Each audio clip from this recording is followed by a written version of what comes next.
Certificate ঠিক করবেন, কিভাবে ঠিক করবেন সবকিছু আজকে আমি আপনাদেরকে বলে দিব।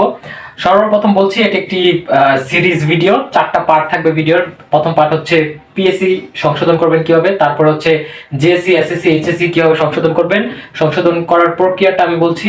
তারপরে আপনার হচ্ছে আরেকটা ভিডিও থাকবে হচ্ছে এসএমএস বা মিটিং অ্যাটেন্ড করতে হয় এই জেএসসি, এসএসসি, এইচএসসি সার্টিফিকেট ঠিক করার জন্য। তারপরে লাস্টে অবশেষে আপনি হচ্ছে আপনার সংশোধিত ফ্রেশ কপি সার্টিফিকেটটা পেয়ে যাবেন, মানে আপনার কাজ শেষ। সো ফার্স্ট টু লাস্ট পর্যন্ত কিভাবে আপনি আপনি হাতে পাবেন আপনার অরিজিনাল সংশোধিত সার্টিফিকেট, সেইটার একটা রোড ম্যাপ হচ্ছে এটা। আমার ভিডিওটা ফলো করলেই আপনি পেয়ে যাবেন। আর এই ভিডিওটা আমি অলরেডি করে ফেলেছি, সেটা হচ্ছে আমরা ভিডিওটার নাম দিয়েছি পার্ট 1। সুতরাং এই পিএসসি কিন্তু আপনার সংশোধন করতে হবে। পিএসসি যদি আপনি সংশোধন না করেন তাহলে কিন্তু এই যে জেএসসি, এসএসসি, এইচএসসি এগুলোতে সংশোধন করতে হবে না। মূলত আমাদের কাজ হচ্ছে এই এসএসসি আর এইচএসসি নিয়ে। সুতরাং এই এসএসসি, এইচএসসি সংশোধন করতে হলে আপনার এই সর্বপ্রথম পিএসসি, তারপরে হচ্ছে এই পিএসসি সার্টিফিকেট সংশোধন করতে হবে। পরবর্তীতে আপনার এই 3টা সার্টিফিকেট সংশোধন করতেই হবে। একটা রেখে আরেকটা করবেন সেটা সম্ভব না। এটা হচ্ছে নিয়ম। এই নিয়মের ব্যতীত আপনি করতে পারবেন না। সুতরাং আমি নিজে যেভাবে করেছি সেভাবে আপনাদেরকে আমি বুঝাবো এবং হাতে ধরে বুঝাবো, যাতে ক্লাস 5-এর একটা বাচ্চাকে যেভাবে বোঝানো হয় আমি সেভাবে বুঝাবো, যাতে আপনাদের সমস্যা না হয়। আমি নিজে ভুক্তভোগী, আমি সেজন্য চিন্তা করেছি যে আপনারা এরকম হচ্ছে ভোগান্তির শিকার না হন। দেখা যায় যে অনেক জায়গায় মানুষ দৌড়াদৌড়ি করে, তারপরেও পাচ্ছে না, দালাল ধরেও পাচ্ছে না, কারণ দালাল টাকা খেয়ে ফেলে চলে যায়। সুতরাং এই ভিডিওটা আপনারা সর্বপ্রথম দেখবেন। আর যদি মনে করেন আপনার পিএসসি সার্টিফিকেট ঠিক আছে তাহলে তো ঠিক আছে। এখন আজকে আমাদের হচ্ছে এই ভিডিওটা পার্ট 2, ঠিক আছে? এই হচ্ছে পার্ট 2। আমাদের পার্ট 2-র কাজ হচ্ছে এই জেএসসি, এসএসসি আর হচ্ছে এইচএসসি নিয়ে। এই জিনিসটা হচ্ছে কম্পিউটারাইজ, ঠিক আছে? আপনার হচ্ছে যেই রেজিস্ট্রেশন নাম্বার রয়েছে সেই রেজিস্ট্রেশন নাম্বার সফটওয়্যার রয়েছে। সুতরাং এটা কম্পিউটারাইজ। তো আপনার এই তিনটাই হচ্ছে ঠিক করতে হবে। সর্বপ্রথম আপনি যে কাজটা করবেন সেই কাজটা হচ্ছে কাগজপত্র ঠিক করবেন। মনে করেন যে আপনার বাবার নাম ভুল, মার নাম ভুল, সেই ক্ষেত্রে আপনি কি করবেন? আমরা সাপোজ অ্যাজ পার এক্সাম্পল, যদি যত যা ভুল হবে, বাবা মার দোনোজনেরটা যদি ভুল হয় দোনোজনেরটা নিয়ে আসবেন। আমরা ধরে নিলাম আপনার মার নাম ভুল, ঠিক আছে? মার নাম এটা হচ্ছে ভুল। তো এইটাকে আমরা হচ্ছে কারেকশন করব। এই বিষয়টাকে কারেকশন করার জন্য আমাদের কি কি কাগজপত্র লাগবে? সর্বপ্রথম আপনার মার এনআইডি কার্ড লাগবে, মার এনআইডি কার্ড। তারপর হচ্ছে আপনার বার্থ সার্টিফিকেট লাগবে, আপনার বার্থ সার্টিফিকেট। তারপরে যেটা লাগবে সেটা হচ্ছে আপনার হচ্ছে এই কাগজপত্রগুলো সাথে রাখবেন। সেগুলো যদি সাথে রাখতে হবে, অরিজিনাল কাগজপত্র সাথে রাখতে হবে। সেগুলো তো রাখবেনই, এগুলো হচ্ছে রাখবেন, এগুলো কাজগুলো আরো পরে আসবে। তারপরে আপনার যেটা লাগবে সেটা হচ্ছে 1 কপি ছবি রাখবেন, ঠিক আছে? ছবি রাখবেন, পাসপোর্ট সাইজের ছবি রাখবেন, ঠিক আছে? এই জিনিসগুলো নিয়ে আপনি কোথায় যাবেন? এই জিনিসগুলো নিয়ে আপনি সর্বপ্রথম স্কুলে যাবেন।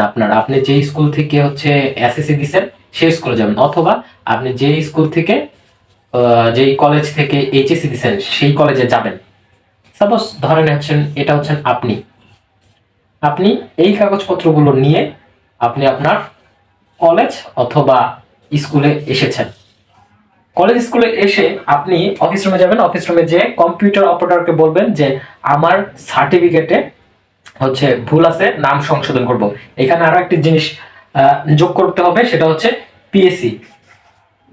পিএসসি সংশোধিত সার্টিফিকেটটা রাখতে হবে আপনার সাথে, অরিজিনালটা।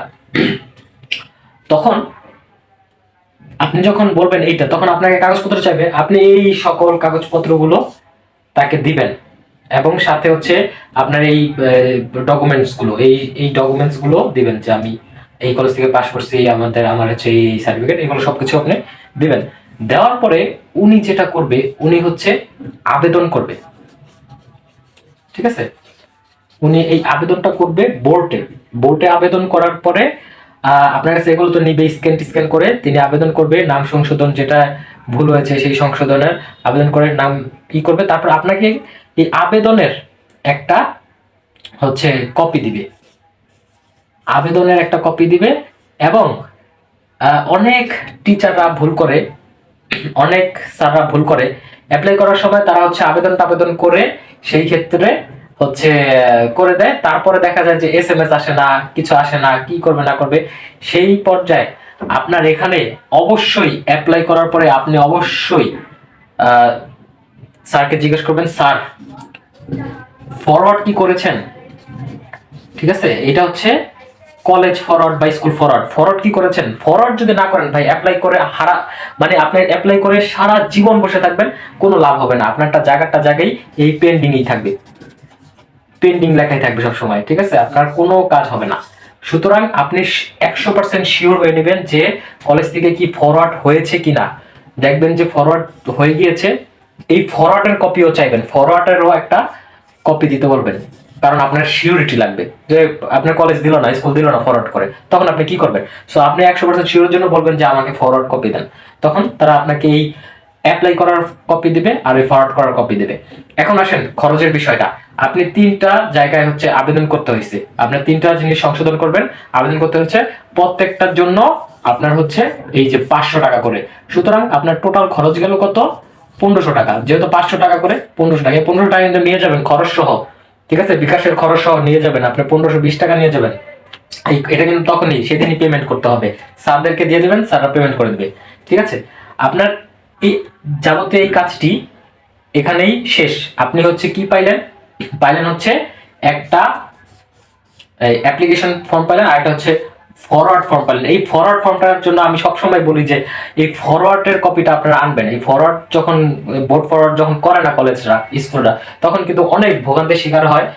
তো এই ভোগান্তির শিকারের জন্য হচ্ছে স্টুডেন্টরা দেখা যায় যে মানে মাসের পর মাস বসে থাকে, কিন্তু হচ্ছে না, কিন্তু জানেই না, সেজন্যই হচ্ছে না। সুতরাং আপনি এই জিনিসগুলো আপনার কাছে এখন পেয়ে গেলেন। ঠিক আছে, আর আরেকটা জিনিস, আপনার মোবাইলে, ঠিক আছে, নাম্বার যেটা দিবে সেটা কিন্তু সচল নাম্বার দিবেন, তখন আপনাকে স্যাররা নাম্বার চাইবে, সচল নাম্বার দিবেন, সেই মোবাইলে হচ্ছে আপনার একটা SMS আসবে। আর এই নাম্বারটা একদম খুবই গুরুত্বপূর্ণ, আপনার নাম্বারেই সকল কিছুই আসবে। ঠিক আছে, সো এই নাম্বারে আপনার হচ্ছে একটা পাসওয়ার্ড আসবে এবং হচ্ছে আপনার আসবে, আইডি আসবে। এই জিনিসগুলো সংরক্ষিত রাখতে হবে, কোনো একটা ডায়েরিতে বা কোনো কিছুতে লিখে রাখবেন। ঠিক আছে, পরবর্তীতে তো আপনার এই জিনিসগুলো যখন হচ্ছে সেখানে যাবে, যাওয়ার পরে আপনাকে হচ্ছে এই SMS, এই হচ্ছে আমাদের 3 নাম্বারের যে ভিডিওর 3 নাম্বার পার্ট, এটা হচ্ছে ভিডিওর 2 নাম্বার পার্ট। ঠিক আছে, এটা হচ্ছে ভিডিওর 2 নাম্বার পার্ট, 3 নাম্বার পার্ট শুরু হবে, তখন হচ্ছে এই SMS-টা আসে না। ভাই আল্লাহই জানে কেন যে আসে না। তখন কি প্রক্রিয়া এই SMS আনতে হবে সেটা আমি পরের ভিডিওতে বলবো। আপনারা যদি না জানে থাকেন যে ফ্রিতে কিভাবে PSC সার্টিফিকেট সংশোধন করবেন, তাহলে আমার আগের ভিডিওটা দেখে নেন। ঠিক আছে, পার্ট 1টা দেখে নেন। পার্ট 1টা না দেখে আপনি হচ্ছে এই ভিডিও এটা দেখেন, কোনো লাভ হবে না। কারণ এই জায়গায় যখন হচ্ছে আপনি দিবেন, এখানে কিন্তু ওই যে PSC সার্টিফিকেটের ছবি তুলে, সংশোধিত কপির ছবি তুলে দিতে হবে। যদি না দিতে পারেন আবেদনই করতে পারবেন না, আপনাকে ডাকবেই না কোনোদিন। আর ডাকলেও মনে করেন যে আপনাকে বাতিল করে দেবে। সো আমরা যেই কাজটি করব সুষ্ঠুভাবে করব, যাতে এক চান্সেই হয়ে যায়। আমরা এত ঘোরাঘুরি করব না, যেখানেই যাব একবারই যাব। সো এই কাগজগুলো অবশ্যই মাথায় রাখবেন, স্কুলে গেলে বা কলেজে গেলে একবারই আমরা যাব। আবার হচ্ছে PSC ঠিক করতে গেলে যেখানে যাব সেখানে একবারই যাব, যাতে হচ্ছে আমাদের বারবার এক জায়গায় ঘুরতে না হয়। যেমন আমি ভাই ঘুরছি, আমি ঘুরে টুরে নিজে ভুক্তভোগী, এই জন্য আমি চাই যে আপনারা যাতে এরকম আমার মতো ভোগান্তি না পোয়াতে হয় আপনাদের। আর আজকের ভিডিও এই পর্যন্তই শেষ। আর লাস্টে আমি একটা কথা বলে রাখি, সেটা হচ্ছে আপনাদের যদি এখানে এই পার্টটুকের মধ্যে কোনো কিছু বুঝতে সমস্যা হয়, তাহলে আমাকে কমেন্ট করবেন। আমি উইদাউট এনি কস্ট আমি আপনাদেরকে হেল্প করব, কোনো সমস্যা নেই। ঠিক আছে, আর এই PSC এর ভিডিওটা আপনারা একটু দেখে নেবেন। পরবর্তী ভিডিও দেখার জন্য আপনাদেরকে আহ্বান জানাচ্ছি, সেটা হচ্ছে এই SMS আর মিটিং এর বিষয়ে কথাবার্তা হবে। সো এটা হচ্ছে একটা সিরিজ, যাতে আপনি মানে স্টেপ বাই স্টেপ আপনার এই ফ্রেশ কপি, আপনার যে সার্টিফিকেটটা, এটা হাতে পান। Thank you so much.